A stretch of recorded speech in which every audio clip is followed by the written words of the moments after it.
우리 함께 봉독합니다. 그들에게 이르되 너희는 레위 사람의 지도자이니 너희와 너희 형제는 몸을 성결하게 하고 내가 마련한 곳으로 이스라엘의 하나님 여호와의 궤를 메어 올리라. 전에는 너희가 매지 아니하였으므로 우리 하나님 여호와께서 우리를 찢으셨으니 이는 우리가 규례대로 그에게 구하지 아니하였음이라 하니 이에 제사장들과 레위 사람들이 이스라엘 하나님 여호와의 궤를 메고 올라가려 하여 몸을 성결하게 하고 모세가 여호와의 말씀을 따라 명령한 대로 레위 자손이 채 하나님의 궤를 꿰어 메꽃게에 매니라. 아멘.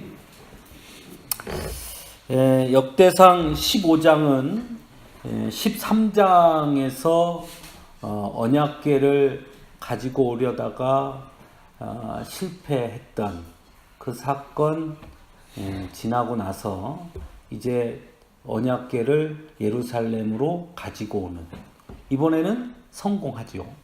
그 사건을 기록하고 있습니다. 우리 한 군데를 더 찾아볼까요? 사무엘하 6장입니다. 사무엘하 6장 6장 보시면 6장을 좀 다 읽어야 되는데요. 읽지는 않고 그냥 6장을 찾아서 보겠습니다. 자, 사무엘하 6장 찾으셨어요? 사무엘하 6장에서 보면 12절에서 15절까지가 오늘 우리가 보는 역대상 15장 전체 내용입니다. 물론 저 뒤에 29절 그 미갈이 다윗을 보고 이렇게 책망하는 그 절 빼고 28절까지, 그러니까 15장 28절까지의 내용이 오늘 이 역대하에는 6장 12절부터 15절까지밖으로 나와요. 그러니까 사무엘하에서는 아주 짧게 나와요. 그러니까 그 언약궤를 이동한 성공은 되게 짧게 나온다고요. 그런데 6장, 이 사무엘하 6장 1절에서부터 11절까지는 뭐냐면 실패예요. 실패 장면. 언약궤를 메고 오는데 실패했던 거, 우사가 잡아서 죽고 뭐, 이거는 11절까지, 사무엘하 6장 1절에서 11절까지 실패고 12절에서 15절까지가 성공이에요. 그러니까 이 사무엘하에서는 실패를 더 많이 다룹니까? 성공을 더 많이 다룹니까? 실패를 더 많이 다뤄요. 그런데 오늘 우리가 읽은 이 본문에는 역대상 15장은 전체가 다 뭔 내용이냐면 성공에 관한 이야기예요. 그래서 어떻게 성공했느냐, 그 성공한 거에 대한 구체적인 사람 이름, 누가 맺고 누가 뭘 했고 아주 세세하게, 쉽게 얘기하면 이 언약궤를 메고 그러니까 이 예루살렘으로 가지고 오는 이 일이 국가적 아주 중요한 행사였다는 거예요. 15장에 보면 이건 단순히 그냥 이렇게 갖고 오는 사건이 아니라 국가 전체가, 이스라엘 전체 나라가 매우 중요하게 여겼던 전 국가적인 엄청난 행사로 이걸 치루었다. 그것이 15장이 보여주는 내용이에요. 그래서 15장에 보면 행사를 아주 거하게 치릅니다. 여기 15장의 전체를 읽어보면 여기에 참여하지 않은 사람은 단 한 명도 없어요. 물론 레위인들이 메고 했지만 뒤에 보면 백성들이 다 나와서 제사 드리고 찬송하고 다 합니다. 그러니까 온 이스라엘 백성들이 총동원된 행사였다는 거예요. 뭐가요? 언약궤를 예루살렘으로 가지고 오는 것이. 그러니까 이 사건을 아주 중요하고 큰 사건으로, 그리고 대단하게 큰 일로 이 역대기에서는 기록하고 있다는 것을 우리가 알 수 있습니다. 이것이 사무엘하와 비교하면 분명하게 나타나요. 사무엘하는 한 5절로 그냥 간단하게 이렇게 해서 성공했다, 이렇게 끝나는데, 여기에는 그 성공한 데에 사람들의 이름을 쭉 다 이야기하고, 그렇게 하면서 아주 큰 국가적 행사로서 이것이 엄청나게 큰 행사였고 그렇게 성공했다, 성공적으로 그 행사를 치렀다, 이렇게 보고 있습니다. 특별히 우리가 여기서 내용은 다 알아요. 내용은 13장에서 이 언약궤를 갖고 오는데 실패한 이유가 뭐였어요? 하나님의 규례대로 하지 않았기 때문에. 그런데 오늘 본문에는 우리가 읽은 대로 13절에 다윗이 정확하게 이야기해요. 전에는 너희가 매지 아니하였으므로 우리 하나님 여호와께서 우리를 찢으셨으니 이는 우리가 규례대로 그에게 구하지 아니하였음이라.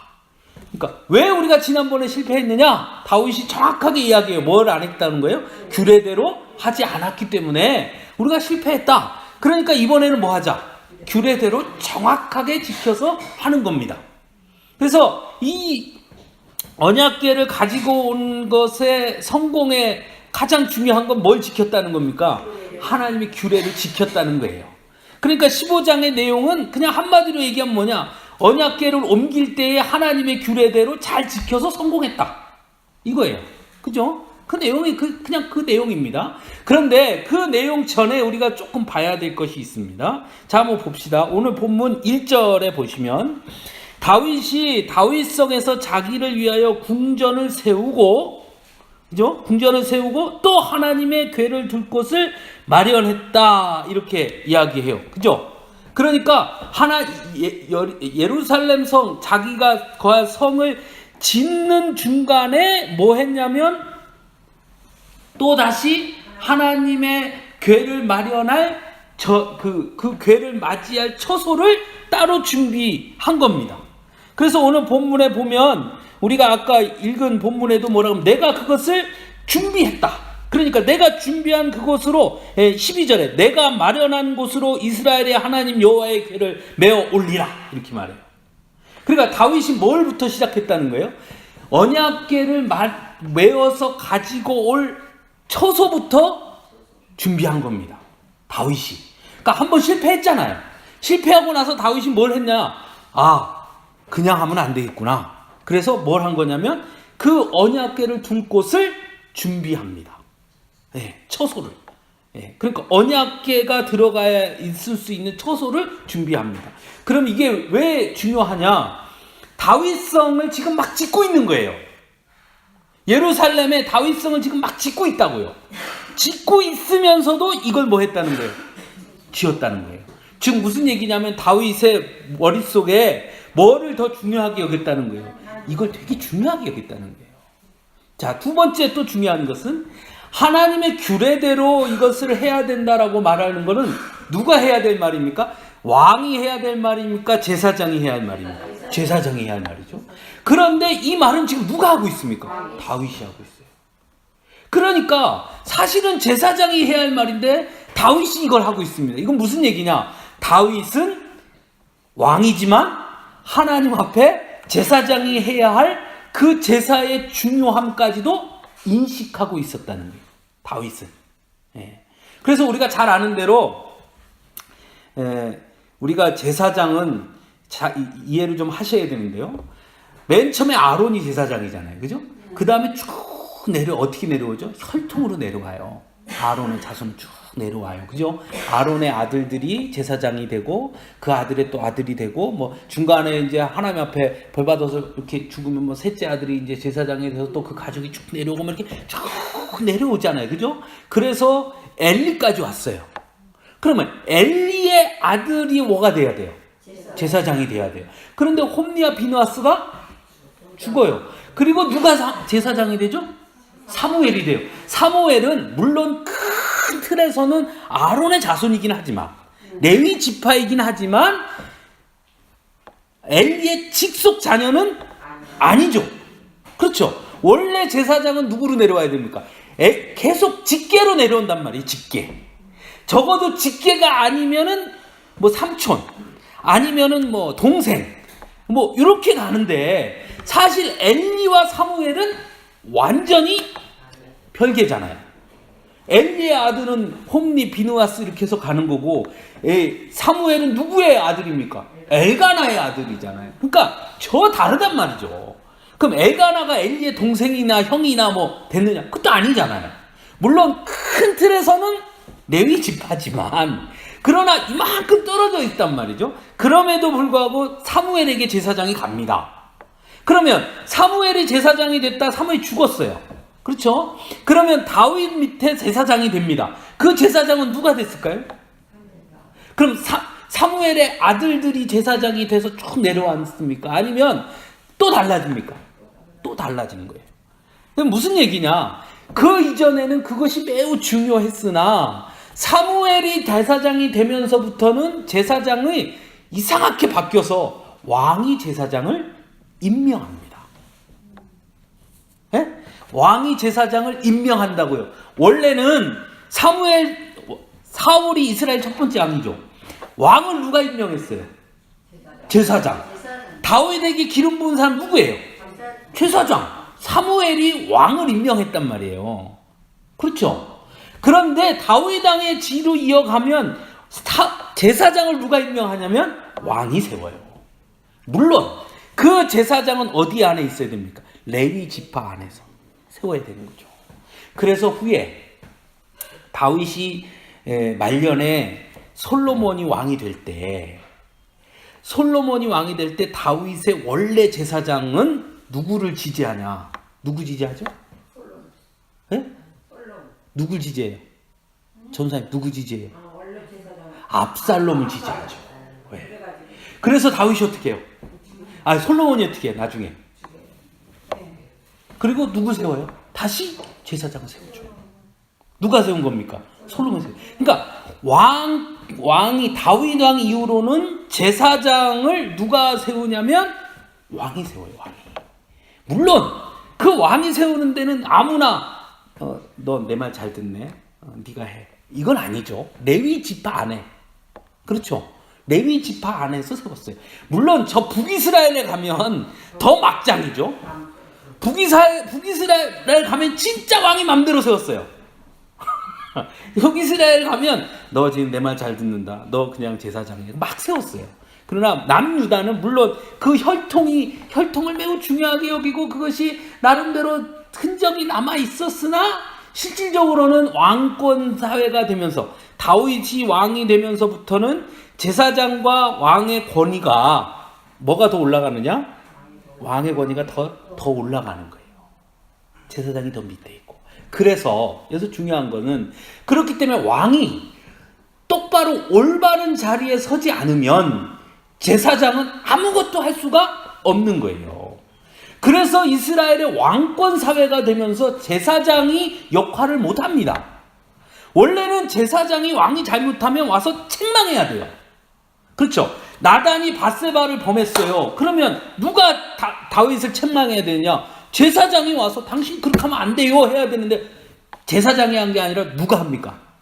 나단이 해죠. 나단은 제사장이에요. 거기 뭐라고 나와요? 선지자잖아요. 선지자는 뭡니까? 선지자는 반드시 레위 지파여야 되나요? 선지자는 하나님이 택하시는 거예요. 제사장은 반드시 무슨 지파? 레위 지파인데 선지자는 아니에요. 하나님이 그냥 세우는 거예요. 그래서 그가 와서 지적하는 거예요. 이사야, 또 엘리야, 엘리사, 또 예레미야 다 하나님이 호세야 다 하나님이 세워서 그들이 와서 왕에게 준엄하게 비판을 합니다. 제사장들은 뭐 하느냐? 그걸 못해요. 왜? 누가 위에 있으면 왕이 제사장을 다스리고 있어요. 그러니까 제사장이 그 역할을 못하는 거예요. 그렇기 때문에 남유다의 그 많은 왕들이 왜 하나님께서 기름 부어서 세운 왕들이고 다윗의 혈통으로 쭉 이어서 내려온 왕들이 왜 그따구가 됐을까? 그건 간단하죠. 이건 간단해요. 다윗처럼 왕이지만 제사장의 그 역할, 제사장이 해야 할 그 일들이 하나님의 규례를 지키라고 하는 거잖아요. 그것이 얼마나 귀한지를 잘 아는 왕은 자기가 비록 제사장을 세웠으나 그 제사장의 말을 듣고 하나님의 말씀을 들어요. 그러나 그것을 무시하는 왕은 제사장한테 까불지 말고 지 마음대로 하죠. 그럼 어떻게 되겠어요? 타락하는 거예요. 네?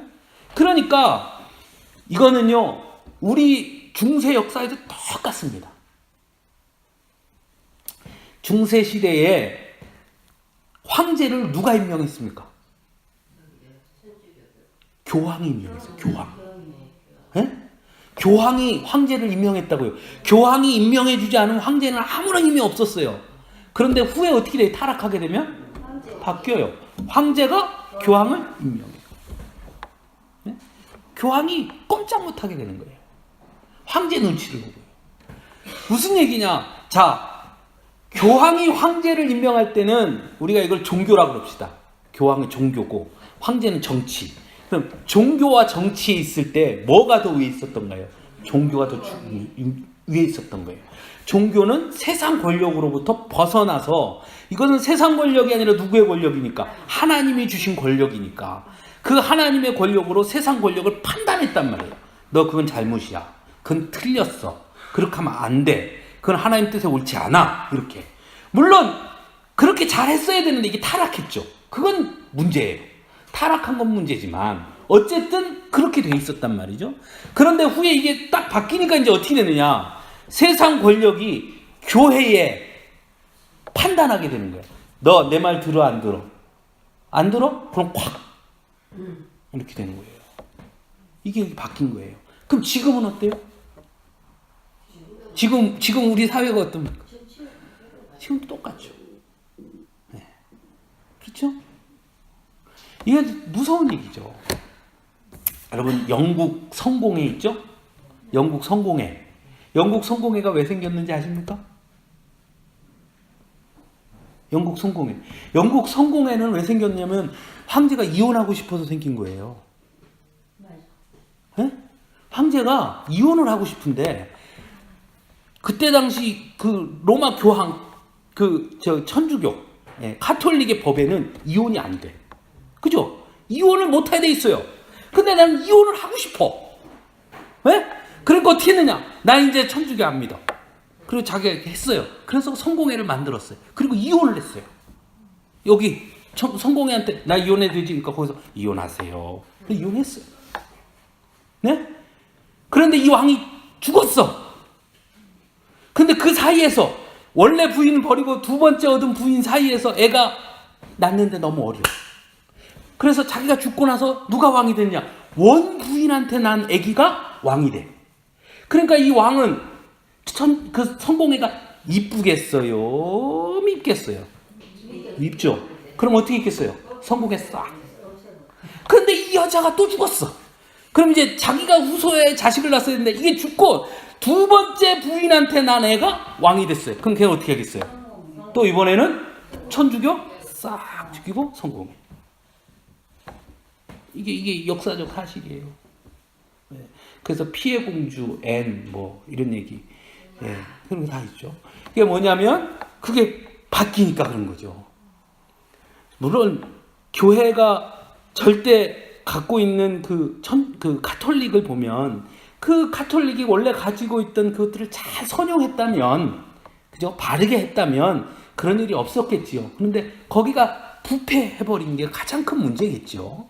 여기도 똑같습니다. 왜 이렇게 됐을까요? 그 이유는 제사장들이 뭐 했기 때문에? 부패했기 때문이에요. 그 대표적인 사건이 누구예요? 엘리예요, 엘리. 엘리의 두 아들. 그렇게 부패했기 때문에, 그러니까 이렇게 된 거예요. 어쨌건 이때는 상황이 딱 바뀌어 있다는 거예요. 그런데 다윗은 왕이 돼서 하나님의 규례를 왕인 자신이 철저하게 지키려고 애썼다는 겁니다.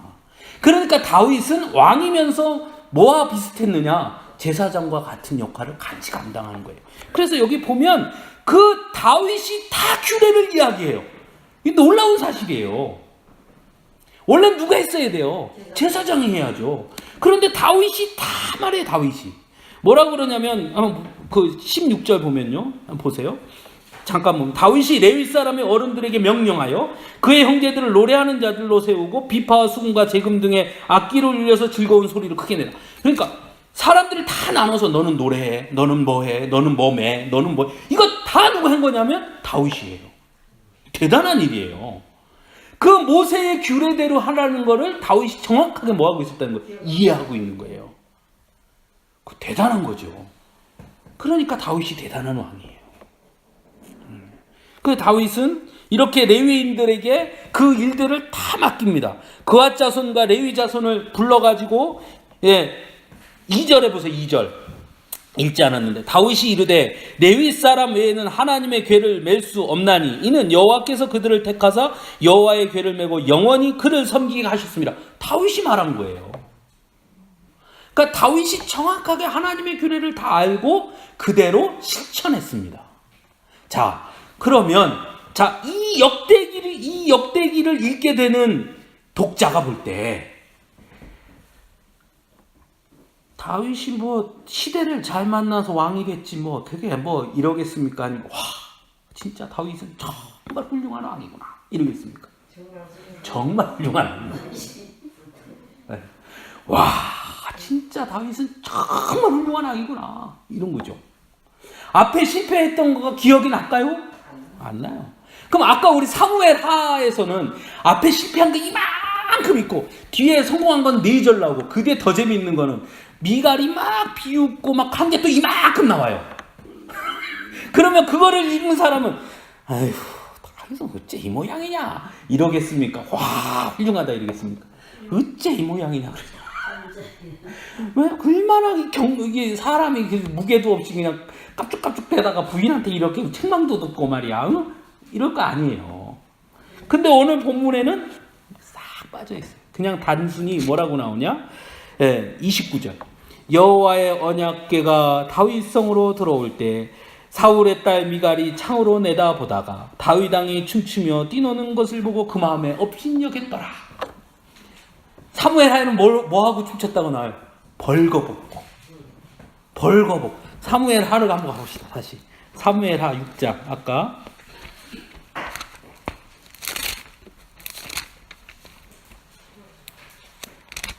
자 사무엘하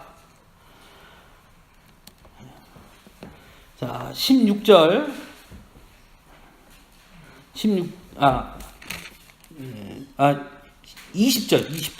20절 보겠습니다. 다윗이 자기의 가족에게 축복하러 돌아오매 사울의 딸 미갈이 나와서 다윗을 말씀이 이르되 이스라엘 왕이 오늘 어떻게 영화로우신지 방탕한 자가 염치 없이 자기의 몸을 드러내는 것처럼 오늘 그의 신복의 계집종의 눈앞에서 몸을 드러내셨도다. 무슨 얘기냐?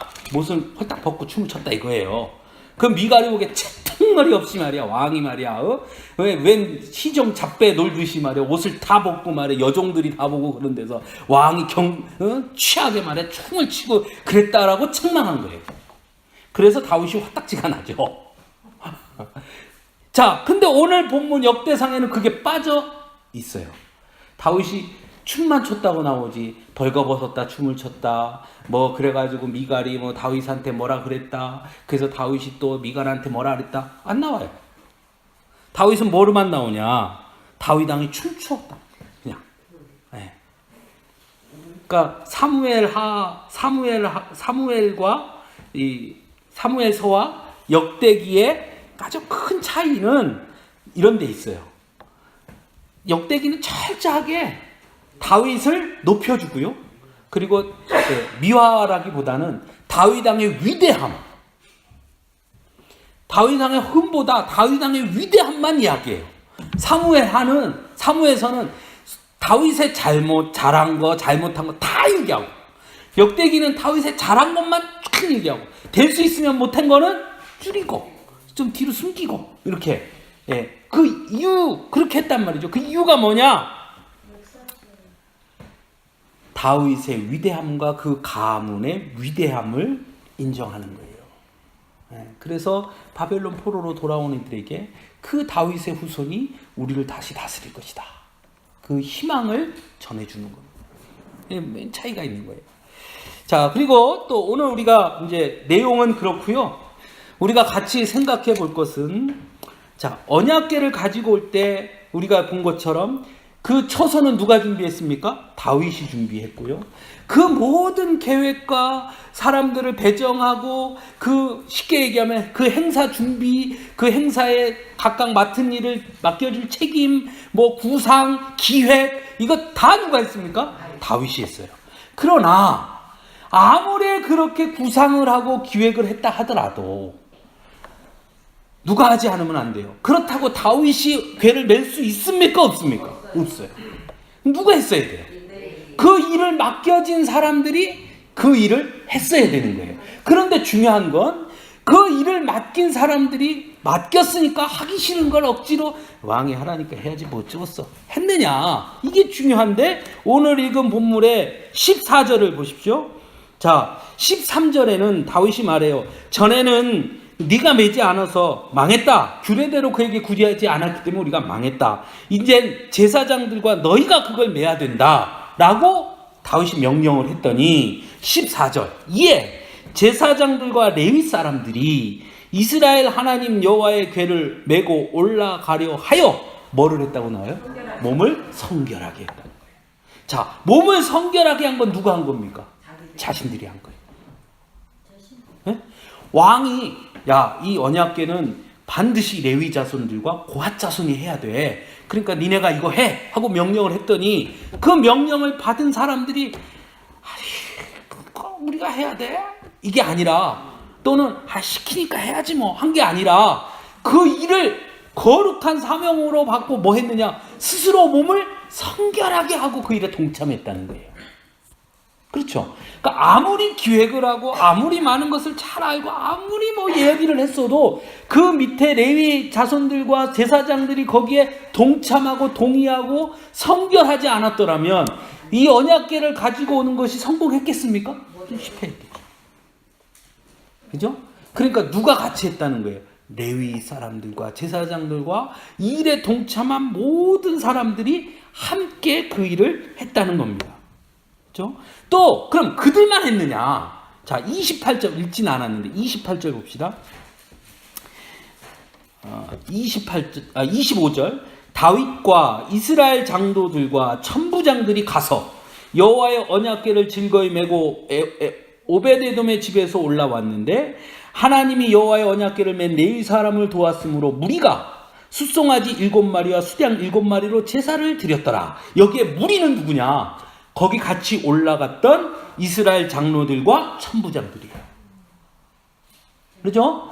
이스라엘 장로들과 천부장들이 같이 가서 오베데돔의 집에서 그거를 누가 메고 옵니까? 레위 사람들과 제사장들과 이 사람들이 메고 오죠. 그때 같이 가서 같이 왔다는 거예요. 같이 와서 뭐 했느냐? 제사를 지냈는데 어떻게 지냈느냐? 숫송아지 7마리, 수양 7마리로 제사를 지냈다는 거예요. 우리가 7마리는 7은 뭘 의미해요? 완전한 제사. 그러니까 무슨 얘기냐? 완전한 제사를 드렸다는 거예요. 예? 그러니까 여기서 이스라엘의 장로들은 누구를 의미해요? 장로들이 의미하는 것. 장로들은 그 12지파의 뭐예요? 대표자들. 천부장은 무슨 뭐의 단위입니까? 군사단위예요. 군의 장성들. 지파의 지도자들과 군의 최고 지도자들이 다 나와서 뭐 했다는 거예요? 제사장들. 네. 그러니까 이스라엘의 전체, 쉽게 얘기하면 전체 지도자들이, 자, 3가지가 있잖아요. 종교, 그렇죠? 그 다음에 군사, 그렇죠? 그 다음에 정치, 이 셋이죠. 자, 그러면 종교는 여기에 누가 있습니까? 제사장들이 있으니까 이미 됐죠. 그 다음 군사는요, 천부장들이 다 왔죠. 그 다음에 정치의 집단은 뭐예요? 왕이 왔고 장로들이 다 왔죠. 이건 뭘 얘기하는 겁니까? 이스라엘의 모든 것이 여기에 다 올인한 거예요. 올인해서 했는데 단순히 행사를 진행한 걸로 끝나지 않고 뭐 했다는 거예요? 제사를 지냈다. 뭐였냐면 하나님께 영광을 돌렸어요. 이 하나 사건으로. 여러분, 이걸 하나님이 안 기뻐했겠어요? 네? 이거 하나님이 좋아했겠습니까? 안 좋아했겠습니까? 아이고, 하나님 좋아하죠. 여기서 끝났느냐? 여기서 안 끝나요. 28절. 이스라엘 무리는 크게 부르며 뿔나팔과 나팔을 부며 재금을 치며 비파와 수금을 힘있게 타며 여호와의 언약궤를 메어 올렸다. 이스라엘 온 백성들은 뭐 했다는 거예요? 환호성으로 들어올 때 와 하고 기뻐했다. 춤을 췄다는 거예요. 축제를 벌인 겁니다. 언약궤가 쫙 한번 상상을 해보세요. 언약궤를 탁 메고 제사 다 지나고 언약궤를 탁 메고 오는데 온 백성들이 다 나와서 춤을 추고 나팔을 불고 호산나 하고 대단하죠. 대단한 축제죠. 그거를 하나님이 보시고 좋아했을까요? 싫어했을까요? 얼마나 좋겠습니까? 최고로 기뻤죠. 진짜 최고로 기뻤을 거예요. 이스라엘에 이만한 축제가 어디 있겠어요. 최고로 기쁜 일이죠. 언약궤를 가지고 오고 그 언약궤도 하나님의 말씀대로 다 따라서 해가지고 제사 지내고 온 백성들 대표자들이 그 앞에 제사 지내고 그리고 백성들은 다 환호성을 부르면서 그 언약궤를 맞이할 때 하나님께서 그거 얼마나 흐뭇했겠습니까? 그것을 준비한 다윗을 하나님이 왜 사랑하지 않겠어요? 네? 그 다윗을 어떻게 사랑하지 않을 수 있겠습니까? 그죠? 여기서 우리가 한 가지 배울 수 있는 교훈이 있어요. 그건 뭐냐? 하나님이 기뻐하시는 것은 다윗 한 사람의 대단한 그것이 아니에요. 물론 그것도 중요해요. 지도자가 바로 서야 되고 지도자가 반드시 제대로 그것을 하는 것도 중요하지만 더 중요한 건 지금 보면 이스라엘 온 백성이 자기들에게 맡겨진 일들에 안에서 하나님 뜻 안에서 그것을 최선을 다해서 성결함을 유지하면서 그것을 같이 합력할 때, 합력해서 뭔가를 이룰 때 하나님은 그걸 기뻐하시는 거예요. 네. 우리가 힘을 모아서 함께 할 때. 교회도 마찬가지입니다. 사회도 마찬가지입니다. 왜 우리 사회가 이렇게 지금 혼란스러울까요? 이유가 뭘까요? 더 다른 데 없다고 생각해요. 다윗 왕이 대통령이라면 대통령과 오늘 보면 천부장이라면 그거는 국가 지도자들 뭐 장관들이고 여기 뭐 저기 이스라엘 장로들이라면 요즘은 그걸 국회의원이라고 치고요. 그러면 그들과 백성들과 마음이 하나가 되어서 함께 하나님 앞에 기도하고 하나님의 뜻을 찾아가야 되는데 대통령은 대통령 마음대로 하고 있고 정부는 뭐 국민들하고 전혀 관계없고 국회의원들은 또 지들 마음대로 국민들이 아우성을 쳐도 아무도 들어주지 않고 이렇게 나라가 이렇죠. 그렇잖아요.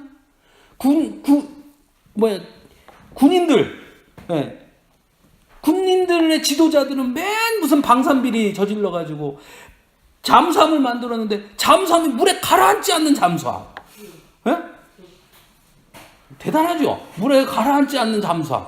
이 세상에 이건 토픽에 나올 일이잖아요. 잠수함을 돈을 억수로 쏟아부어서 우리나라 잠수함이라고 만들었는데 물에 가라앉질 않아 잠수함이. 그런 놈의 잠수함이 어디 있어요? USB 우리 다 쓰시죠? USB 저장 그거. 그거 요새 5만 원 뭐 3만 원이면 사고 뭐 용량 작은 거 1만 원이면 사고 용량 아무리 비싼 것도 10만 원 이하가 없어요. 이상이 10만 원만 좀 다 사는데 그 USB 하나가 100몇십만 원. 다 돈 다 빼먹고 말이죠. 그게 다 방산비리잖아요. 그러니까 위에 지도자들도 다 자기들 뱃속만 차리고 정치는 정치대로 자기들 뱃속 차리고 뭐 다 그러잖아요. 그러니까 어떻게 이게 하나님의 영광이 나타날 수 있어요? 우리가 이거 다시 하나가 돼야 돼요. 그죠? 그러니까 우리가 할 수 있는 길이 뭐가 있어요? 우리 그냥 기도하는 거예요. 하나님, 우리 지도자들이 정신 차리게 해주세요. 그리고 우리가 정신 차려서 좋은 지도자들을 잘 선택해야 돼요. 네. 그죠? 그러니까 그 속을 알아야지. 할 때는 다 잘한다고 하느니 참나 그거 참. 예, 하여튼 하여튼 그래도 우리가 기도하면서 잘 선택해야 돼. 예. 교회도 마찬가지입니다. 교회도 한 성도들이 같이 기준은 뭐냐? 오늘 본문에도 다윗의 명령이 기준이 아니라 뭐가 기준입니까? 하나님의 규례가 기준이에요. 그럼 교회의 기준은 뭘까요? 하나님의 말씀이 기준이고 하나님의 뜻이 기준이겠죠. 그 기준을 세워서 가운데 세우고 그 뜻으로 온 교우들이 하나가 돼야 돼요. 교회 연합체들도 마찬가지. 그렇죠? 교회들이 모인 노회도, 총회도 뭡니까? 다 똑같은 교회들이잖아요. 그러니까 하나님의 말씀에 딱 중심이 돼서 다 연합하고 같이 합력해서 일을 해가야 되는 거죠. 그러면 분명 하나님께서는 그 가운데 역사하십니다. 근데 그렇지 않고 자꾸 자신들의 뜻, 자신들의 편리, 우리가 본 것처럼 13장에서 왜 언약궤를 갖고 오는데 실패합니까? 그냥 편의주의대로. 예전에 그 블레셋이 갖고 갈 때 그렇게 갖고 갔으니까 우리도 그냥 소에다 수레에다 이렇게 싣고 와도 돼. 그러고 오다가 실패했잖아요. 규례 안 지키고. 그렇죠.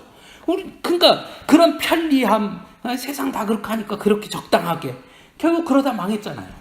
그런데 지금 성공한 걸 보면 다윗은 철저하게 하나님의 규례대로 구별하고 분별하고 얼마나 어렵습니까?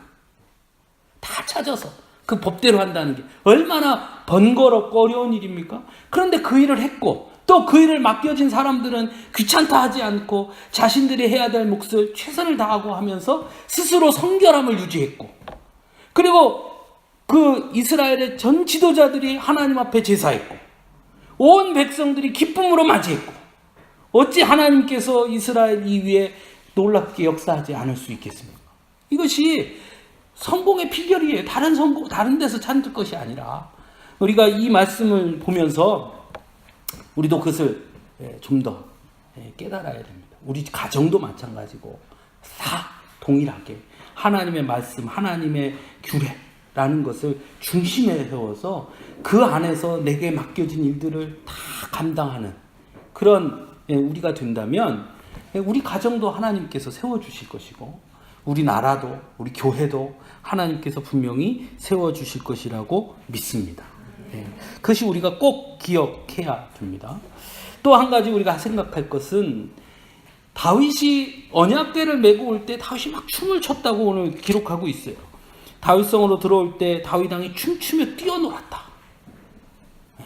그런데 미갈은 그걸 보고 그 마음에 업신여겼다 그랬습니다. 자, 여기서 우리가 한번 봅시다.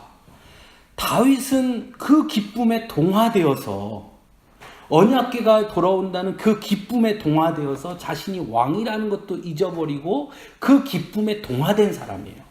그죠? 그런데 미갈만 혼자 그 기쁨과 관계없는 사람으로 서 있는 거예요. 네?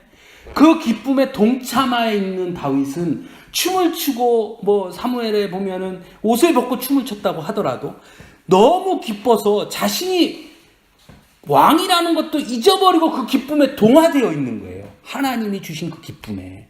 그런데 미갈은 유일하게 그 기쁨에 동화되지 않고 지금 어디로 서 있냐면 기쁨의 자리에 함께 한 것이 아니라 기쁨의 자리에서 벗어나서 관찰하고 있는 거예요. 그러니까 지금 언약궤가 들어오는데 유일하게 거기에 함께 끼지 못한 사람이 누구냐면 미갈이에요. 미갈. 온 백성들은 다 거기에 함께 동화되어서 그 언약궤가 들어오는 그 기쁨을 같이 공유하고 같이 나누고 있어요. 그렇기 때문에 그들은 하나님의 기쁨 안에서 왕도 없고 남자도 없고 여자도 없고 높낮이도 없고 모두가 다 하나님이 주시는 그 은혜의 기쁨 안에서 마음껏 뛰노는데 미갈만 혼자 똑 떨어져서 밖에서 이러고 있는 거예요. 그러고 있으니까 뭐가 없느냐? 기쁨이 없어요. 그러니까 뭐만 보느냐? 추함만 보는 거예요. 여러분, 아담과 하와가 선악과를 따먹고 그 다음에 어떻게 되죠? 벌거벗은 걸 보고 부끄러워요. 하나님이 주시는 기쁨을 잃어버린 사람은요, 기쁨을 잃어버리면 어떻게 되느냐? 마음이 강팍해져요. 그래서 제가 항상 말씀드리죠. 신앙인은요, 기쁨의 사람이잖아요. 그건 다른 말로 표현하면 신앙인은 다른 사람의 장점을 보는 사람이에요. 네? 그거를 잃어버리면 어떻게 되냐? 단점만 보여요. 별 단점이 다 보이기 시작하죠. 네? 그 전에 하나님의 은혜 안에 있을 때는 우리 권사님 기도가 얼마나 저렇게 은혜로운지 이랬던 사람이 딱 잃어버리면 뭐라 그러냐면 지만 기도 잘하나? 지만 기도하나? 이렇게 돼요. 아주 금방 바뀌어요. 어제까지만 해도 은혜 충만할 때는 그냥 누굴 봐도 아이고 집사님 막 이러던 사람이 그걸 딱 잃어버리는 순간 아유 집사님 오늘 옷이 왜 저렇게 후질그래? 이렇게 되는 거예요. 기쁨을 잃어버리면 뭐가 오느냐? 비판, 정죄, 판단. 지금 이 기쁨의 자리에 미갈이 많이 같이 했다면 다윗이 추는 걸 보고 왜 이런 생각을 했겠습니까? 기쁨의 자리에 동화하지 못한 거죠. 그 기쁨의 자리는 누구의 기쁨, 누가 주신 기쁨의 자리입니까? 하나님의 초대잖아요. 그 하나님의 초대의 자리에 함께하지 못한 거예요. 미갈은. 지금 그 자리에 미갈이 있습니까, 없습니까? 같이 있잖아요. 저는 여기서 되게 중요하다는 걸 깨달아요. 우리가 예배당에 같이 있잖아요. 그렇죠? 같이 있고 같이 예배드리고 같이 기도하죠. 같이 찬송하고. 그런데 어떤 사람은 그 같이 있는 그 자리에서 하나님의 기쁨을 맛보고 하나님 앞에 기뻐하고 찬송하고 그렇게 하는데 어떤 사람은 같이 있으면서도 그걸 못하는 사람이 있단 말이에요. 이렇게 막 서가지고 아유 찬송할 때 왜 저래? 아유 뭐 저래? 그런 사람이 있단 말이에요. 그게 누가 같은 사람이냐? 미갈과 같은 사람이에요. 이 사람이. 미갈. 아니 그 기쁨에 예배의 기쁨에 같이 동참하고 그러면 그냥 거기에 같이 그 공유하고 그래서 같이 은혜 받고 같이 기뻐해야 되는데 그걸 못하니까 그 자리에 있으면서도 내내 다른 것만 보는 거예요. 다른 것만. 그래가지고 앉아가지고 오늘 장로님 기도는 왜 저렇게 길어? 목사님 넥타이는 왜 저 모양이야? 오늘 찬양대 음이 왜 저렇게 자꾸 틀려? 아유 반주자는 왜 반주를 틀려? 내내 그런 것만 보고 있다가 뭐 가만히 있어봐 우리 집에 가스를 안 끈 것도 같고 뭐 별 생각 다 하고 그냥 가죠. 그거는 정말 미갈 같은 사람이에요. 예배를 못 드린 거예요. 이거는 같이 있지만 공유하지 못한. 그거 정말 중요해요. 미갈 봐요, 미갈. 정말 중요해요. 저는 우리 바라기는 우리가 미갈 같은 사람이 아니라 다윗 같은 사람이 돼야죠. 하나님이 주시는 기쁨을 같이 공유하고 그 기쁨 안에서 같이 뛰놀 수 있는 그런 사람이 돼야 돼요. 그러기 위해서 노력해야 됩니다. 그래서 그게 잘 안 되면 권사님 나를 위해서 기도해줘. 집사님 나를 위해서 기도해줘. 하셔야 되고요. 나 요즘 이상하게 내가 미갈이 될래나 봐. 이야기하시고 기도해야 돼요. 기도. 그래서 참 기쁨을 같이 공유해야 됩니다. 그 자리에 있다고 저절로 주어지는 게 아니에요. 미갈은 그 자리에 있었으나 실패한 사람이잖아요. 우리가 미갈 같은 사람이 되지 말고 다윗 같은 사람이 되어야 되잖아요. 그러니까 그 기쁨을 우리가 다 누릴 수 있기를 간절히 바랍니다.